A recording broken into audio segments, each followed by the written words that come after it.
Do people just assume that you're gay because you do nails? They were training me, but it was not training. There are some teachers who just don't know how to teach. There are a lot of my clients that I've liked, but discipline. Oh, are you sure you've never had anything? You know how many crushes I've with had your clients? Every single year I have one crush.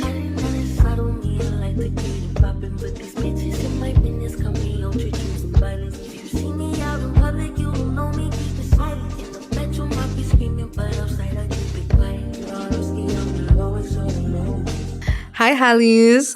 You already know what time it is. It's another episode of Thursday Talks, and I'm your host, Mahalia. We're back again with Miracle on Nails. I gave you guys some anticipation to do the last episode. Now, let's get it kicked off. Now he's in the mood. What happened? What happened yesterday? I mean, last week. Can you explain? All right. Let me explain. First of all, I had a church service on Wednesdays, right? Which starts at 6:30 p.m. at my church Agape house. So it's live night. And I don't usually like missing it. So that day, it was looking like I was going to miss it. Now, before that, I had an engagement. I'm sure most of you have seen the Pella and Jarvis's recent engagement thing. So you ditched me for Pella and Jarvis? Not really. I mean, you wanted that appointment was already there before you came through. Okay. It just happened to be that your timing affected their timing. So I was part of the people getting the stuff arranged and making sure Pella, he's my friend, even Jarvis too, get their engagement successfully done. Though the rain was really stressing us out, but we had to do it. So those appointments were the appointments I needed to be at 7 p.m. And then you vexed. You happened to be the stumbling block of my paparazzi movement for the night. So I realized if I had shot that video, I would have not made it. And I was very crucial. It would have taken the same time as the nails. Trust me, honestly. it wouldn't have.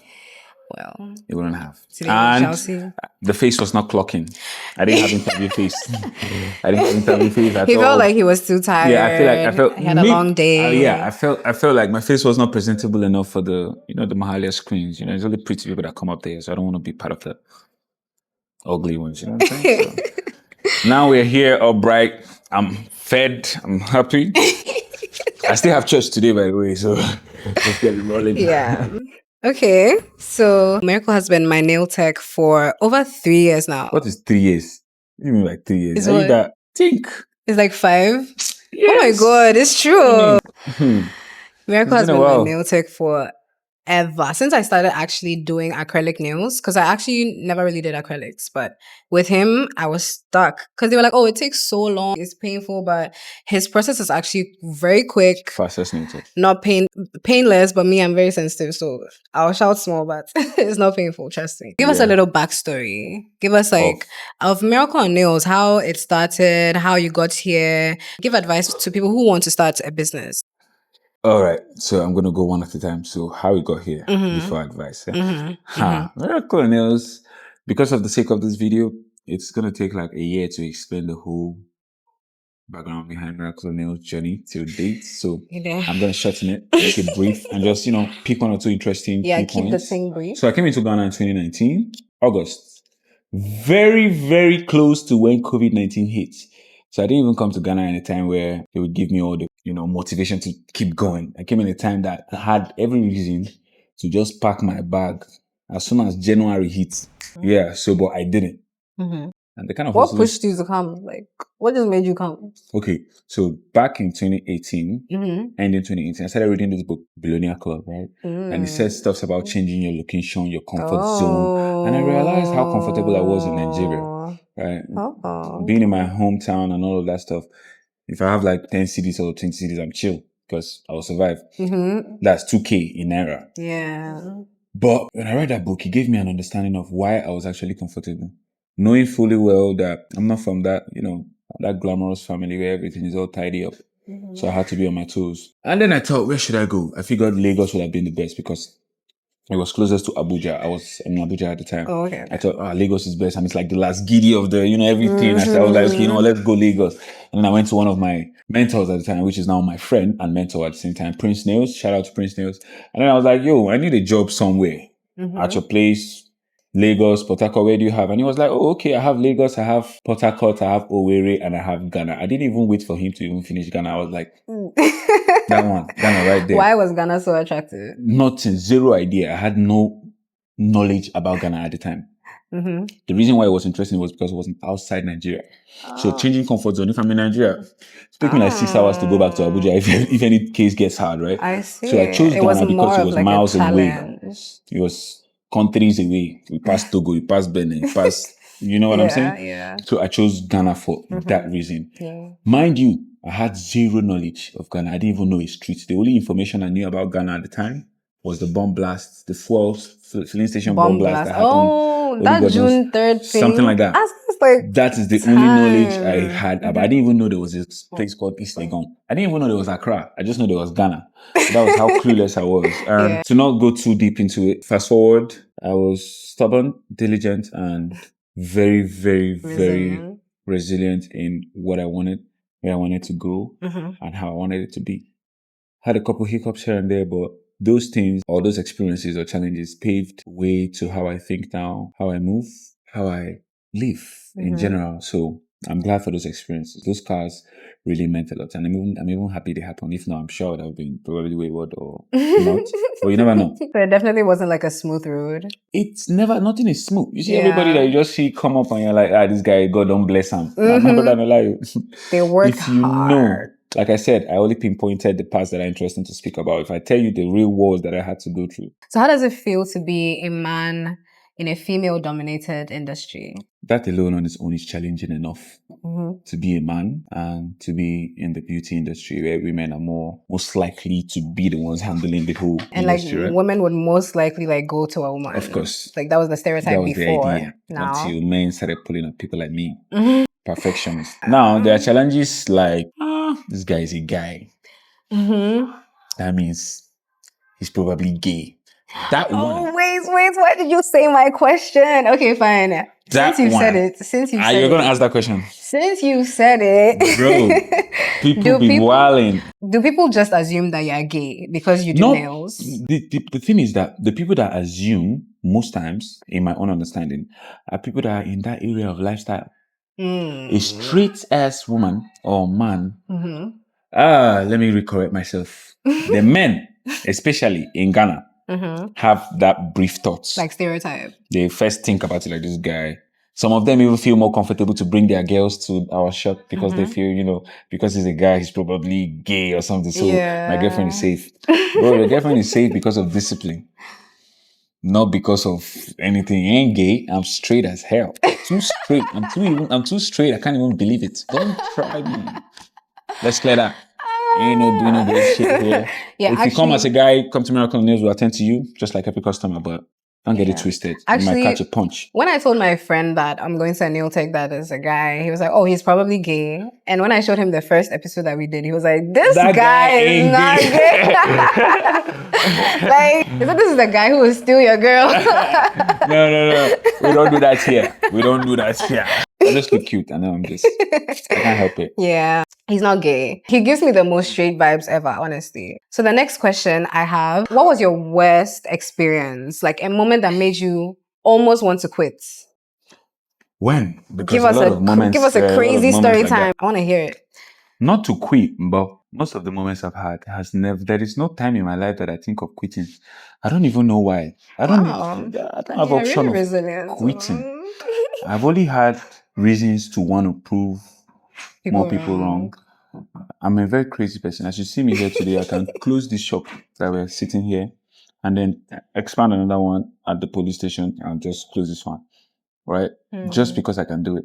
And not because there's any prideful thing to it. It's just because of how I felt at the time. If this place is stressing me out, the building is having some issues, I change it. That is how my life is. Instead of stopping, I change. Or I improve. So I've had situations in my life that would probably break some people down immediately, but it rather riled me up. In fact, I was even more pissed that, damn, you did this to me, you're going to regret. Such as people that has fired me. I remember back in the day. Yes, I've been fired. Miracleonnails has been fired before a few times. One of which got me pained a little bit, but it only made me want to learn nails even better. Was my first ever, My first ever job was just 3 days. They fired me on the 3rd day. I couldn't do shit. I was quack. They fired me on the 3rd day. Why? What did you do? I did not even do pedicure. I did the pedicure. The lady came the next day. She was like, so you cannot just do it. You ain't doing it right. And I bounced. The second place which I went to work lasted for 2 weeks as well. So this lady brought me in and tried to train me. She was a great person. I was not training. If you understand what I'm trying to say. The training was not training. They were training me, but it was not training. It was not enter the train of my head. It was not entering. So that was when I realized I had to teach myself how to do nails. I couldn't rely on somebody teaching me because when they teach me, I'm not able to learn it. Oh. And I don't know if it is because of how they taught me. But with my experience today, I can say it's because of how they taught me. That's very interesting. Because I'm a very smart person and I learn everything by myself.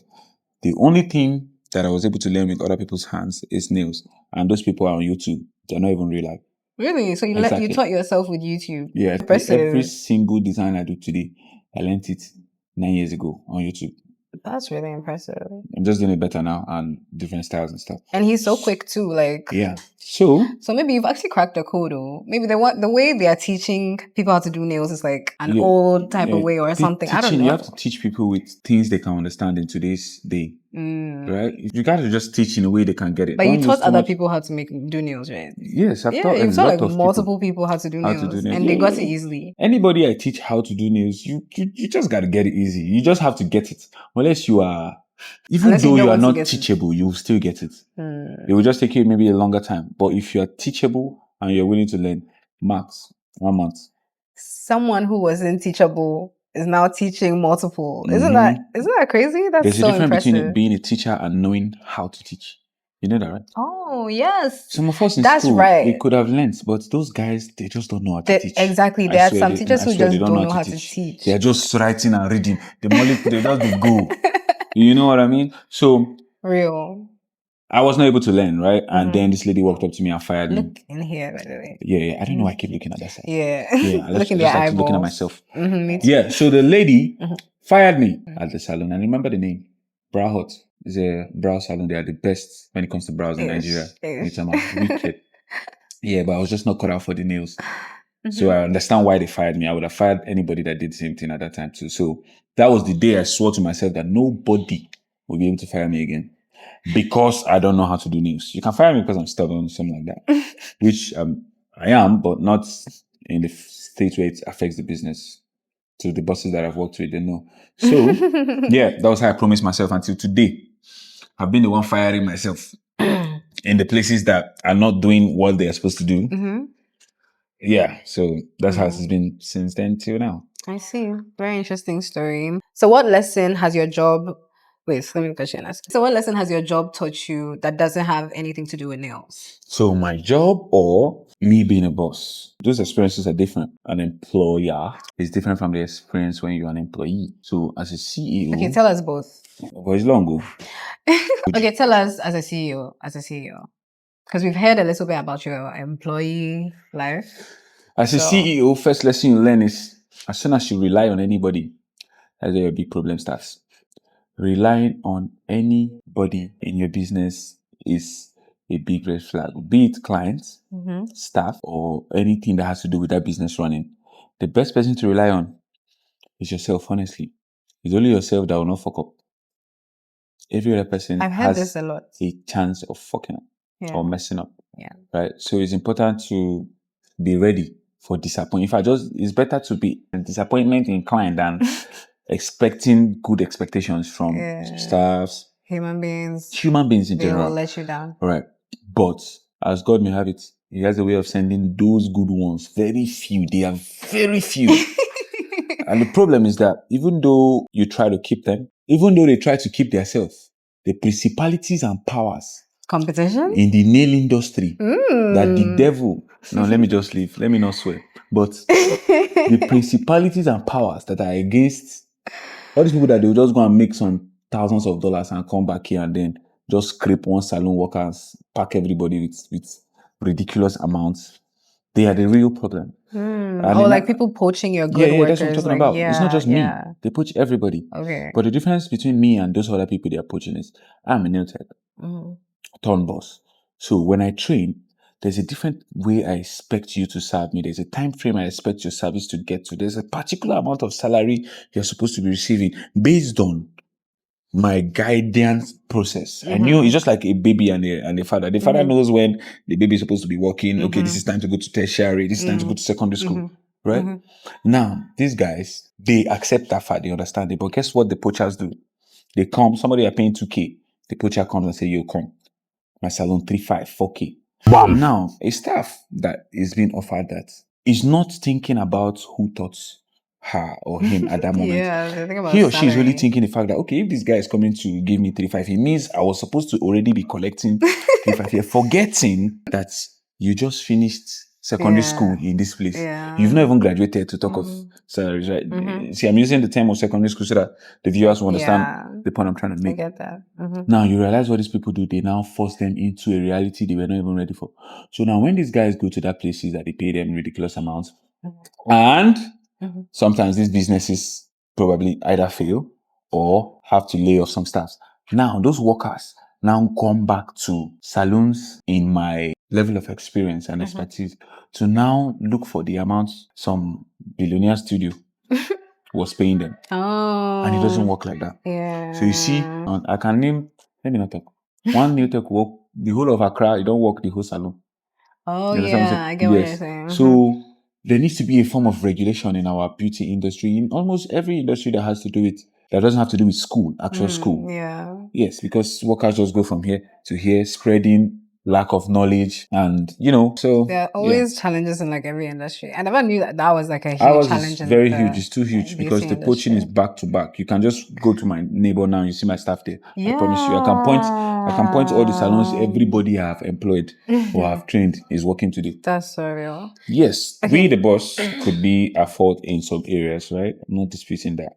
Okay. But taking accountability. When you compare. You're also taking accountability. Of course not. Because sometimes maybe a staff is requesting for some amount of money and you're not able to pay that based on the system or the business how it's running at that particular time. These workers don't have patience to give you 3 months, all the stuff. They just disappear. So those areas is where you can say it's our fault because we don't turn up quickly. Because as a business person, you don't just up and spend. Up and spend. You calculate, you check the accounts. You need to meticulously. Oh my gosh, business is like so much. So you much. have no idea. It's so much. So now hello. Welcome, madam. How are you doing, Renee? You're looking very nice with your natural hair. What's up? Looking all beautiful. Yeah, we're doing a shoot. Kindly follow the back of the pillar. Have a majestic seat, and we're going to treat you nicely. That's exactly how Miracle welcomes you to his shop. That's right. That's right. Come through. All right, let's go. So you spoke about some hard things that you've been through in your career. So now, what is the best part of your job? What's your favorite part of being a nail tech? Tell us. The favorite parts, honestly speaking, I'm not trying to or affirm or anything like that, is the women. Where would I be if there were no women? Where would anything be? Even the music industry. In fact, almost all the industry. If not for you guys, this world would have vanished. You guys are our princess. We need to be taking care of people like diamonds and the dust. You know what I mean? Listen to him. So my most precious thing is the people I get to meet every day. Different people. That is when you really appreciate God. God is the best artist. Have you seen Mahalia? Imagine seeing 10 of Mahalia a day. You go crazy. That's why some people think we are gay. Because, no, not we. The ones that think I'm gay because they cannot understand. They can't fathom how all these pretty ladies are just. I just shoot my shot outside. Composure. I just try to leave my feeding area shoot outside.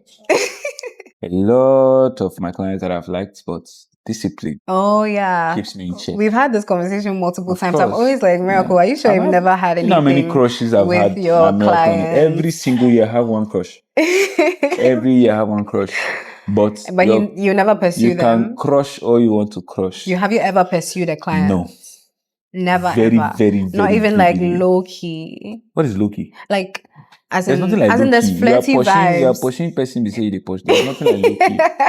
You guys are vibing and you'd be like, oh, let's have a drink, let's have a date, let's grab some. Nah, it never works. Or maybe what about drop me off here? Has it ever happened like that? Of course now. Even with you, have I not dropped you off? Yes, you've dropped me off before, but I've dropped so many people off. See, you remain small for ton Uber. I've been dropping off as soon as you're aligning with my time of.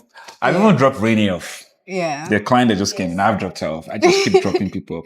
Oh, you look so good. She's very pretty.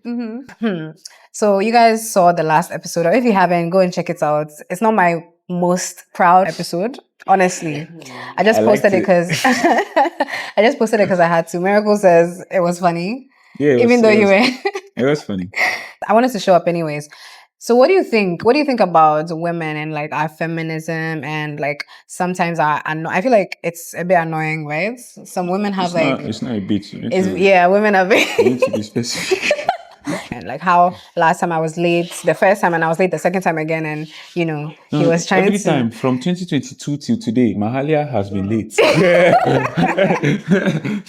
No, but today I was on time. Like let's not play. Let's not talk about today. It. I show. Today I was on time. I was don't even early.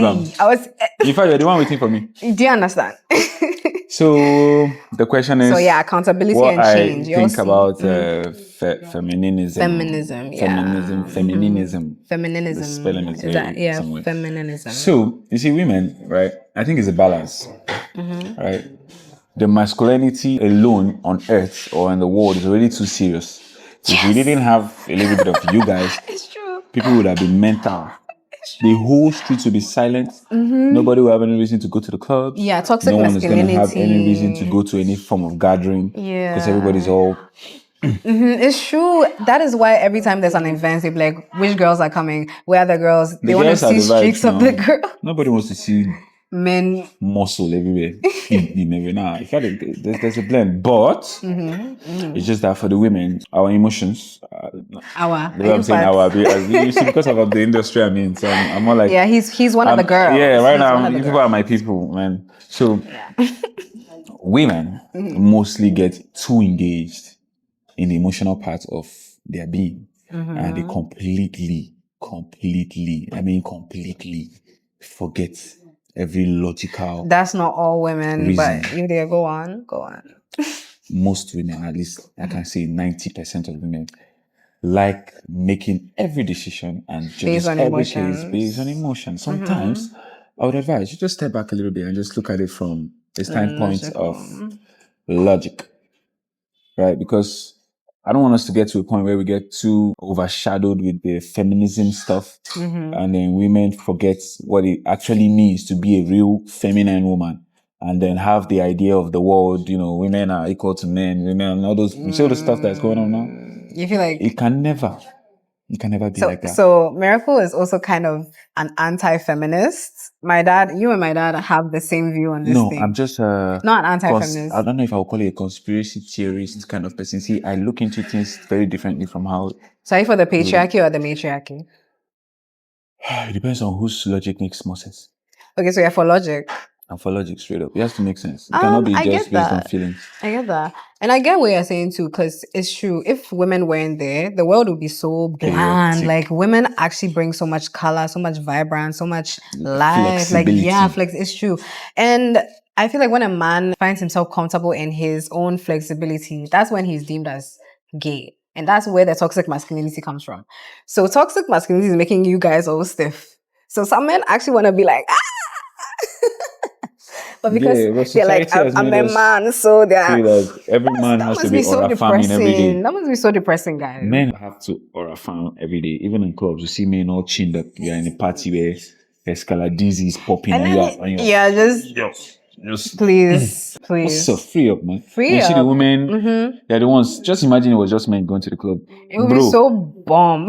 There will be no chairs. There will be no standings. Everybody will be sitting down. If they got it. I hope you guys understood it. You get the points. You get it? If you don't get it, forget about it. Mahalia, let the tables turn a little bit. I have one question for you. Ask me. So, what do you think about... What do I think about? Today's understanding of being a productive woman? That's a deep question.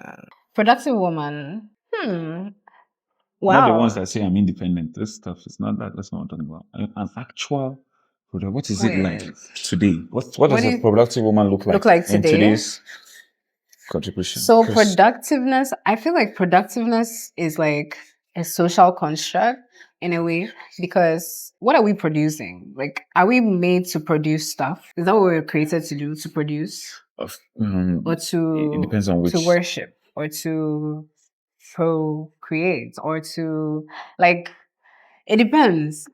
Productive in what sense? Because you can be productive in, like, in making your yourself everyday happy. life, just like how men are productive. What do you, what exactly do you mean by productivity? Like, as in motion, as in like having a career, having a motion, that's the general a word. job. Is that what you term as productivity? Of course. Okay, so then that's what I also think the world terms as productivity. But I feel like productivity is subjective to you personally. Like, whatever you feel like your personal goal should be, and you're working towards that daily, that's what productivity is. Yeah, that's what I believe. But like, I'm just doing something, like I'm working, but then it's not fulfilling your purpose in life. Like, you don't feel fulfilled after you've done the work. Then I feel like that's not productive. Do you understand? Or what do you think? Well, the answer is based on you. You're a woman. So do you agree with me, what I'm saying? To some extent, yes, 70% of what you said, yeah. So what do you think is productive? Tell me. A productive woman, how would I put it? A productive woman is responsible. A productive woman is somebody that is also accountable to. Because a productive woman knows how not to be disappointing, how to be in time, how to be punctual, how to act, how to talk, how to work, how to dress. It feels like short, so... No, it's not to you, it's to women in general. Okay. Where, so is that productive, or put together? It's all... Like, it's all everything together. comes in one, because how you sell yourself determines how much you are sold in the market, right? How you present yourself determines how much your value is. Yeah, how you look is how you're dressed. Exactly. So those areas really pave and carve how people see you as women. And some of our women are really doing well in that area. We just need to up our game in every aspect. So you feel like that's what you speak, productivity is how for you you. work, where you work, what you're bringing to the table, and not just your physical body. You know what I mean? I hate that question. What are you bringing to the table? Yeah, but men don't hate it when we are asked, what are you bringing to the table? Because y'all are supposed to bring things to the table. We are literally just sitting at the table to set the table. If we continue with this conversation, we will go on and on and on. Guys, are you ready for this debate? If you are do you coming want to tell me a lesbian girl is waiting for a guy that is setting the table? That is her sexuality. Her sexuality. Charlie, this has entered relationship advice. Yeah, we're gonna cut it short right now. Miracle. Done with this relationship shit. No. Tired of that shit. Ain't nothing good about a relationship. Just breaks your heart and just keeps you in a stage where you start suspecting everybody. That's all relationship does. Every broken-hearted person now is suspecting everybody. Everybody's a cheat. Everybody's a this. Like Renz, we can talk about the relationships in this current generation. You laughing your ass out there, we can talk about this generation's relationships for hours and hours. You see, every guest I bring on this channel, we end up diving into this thing. But anyways, the last question. Have you already given advice? It depends which kind of advice. There are so many advice. See this head here. Advice choke. You want for married people or for single people? No, advice for people entering the beauty industry and who are also planning to start a business. All something short. The last word. Okay, sorry, pretty lady. Sorry. Now, first things first. Those beginner new techs, right? Those of us looking into coming into the industry, both bosses or if you're an investor or you're just a normal guy trying to come up. Let me tell you something. You cannot jump any process. There is no skipping anything. Anything you skip, you will learn the hard way when you get to the other side, because you realize that you need to come back and fix whatever you skipped. Or you get to a point where you'll be at the top, but you have no experience about what happened on the first floor, second floor, third floor. You just went straight to 10th floor. Now, when they ask you, what's up now? Number 4th floor, what usually happens when we do the 4th floor? And you are dumb, sitting there looking like you're clueless. Self-embarrassment is the worst thing you can do to yourself. It's better somebody embarrasses you. You know it's the person that embarrassed you than you embarrassing yourself in front of professionals because you skipped multiple stages, because you want to just get straight to the design. You want to get straight to the 2 million CDs. You want to get straight to the big money. You're going to soil yourself when you do that, and you're going to have bad experiences. So if you don't want to have those things, try as much as possible to live everywhere you're going to work with a good testimony. There will always be a bad testimony, but make sure that the good one outweighs the bad, right? Serve your bosses. Don't be in a rush going here and there. Do what you got to do. Do what you would want your worker or your staff to do for you when it is your turn. So that when you have a business like mine, God will filter the bad ones from the good ones. Because being a nail tech means you're a therapist to many people. Now, if you don't want to soil your image, you better start doing it right from start. Yeah. That's right. So have a good name. Exactly. Right. Thank you so much, Miracle. Those were wise words from him. He wants to show you some of his products, newly launched. So let's do that before we do the outro. Okay. So guys, I will do a proper video of these products. So we have 7 gel builder colors. See, every single one of them, they are beautiful. If you're a Ghanaian or an African, you see those nude colors you like, the rubber-based colors, they are all in these 7 colors. And we also have a full set of 60 Miracle Nails gel colors. Yes. Yeah. Very, very mad colors. Check on our Instagram. So there you go. 60 gel colors, different kinds, pink, blue, red, mad as. They're too nice and they're very solid. I made these products myself. I went all the way from Ghana to China. I sourced out the product. I checked the consistency. I checked the flow. I went to the factory. I did the testing. I didn't come to play. I didn't want to give you guys any bad product, unlike the ones we experienced in Ghana. It's tested, approved, and sourced. All you need to do is order one, and you'll see for yourself. Miracle Nails got you. Yeah. Thank you, Miracle. Thank you so much. We finally filmed this episode, guys. That's right. Leave a like, comment, subscribe. Thank you, Lord Jesus. And follow Miracle. Follow Miracle. Follow me. And we'll see you next time. I will see you next time. Peace.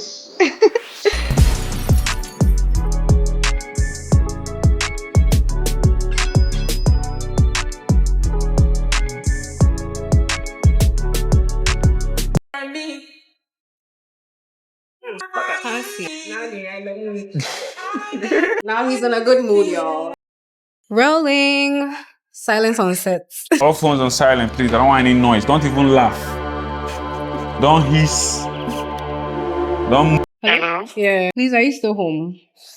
Yeah. Can you help me take a package? Let me call him back. Yeah. You see? See the film now, Nabi? See the way this one come out. It come make. Hello? Yeah, please. How's the comfort? I know it's getting harder. Anywhere in the part of this video that has any part where I introduce my products. Which product? And we'll be posting the swatch soon as well. Hold on. Man, it's even more centralized. Yeah. Alright, what's up? Hit me. Video done. That's right. Finally. The products are good though. Nice. Thank you very much.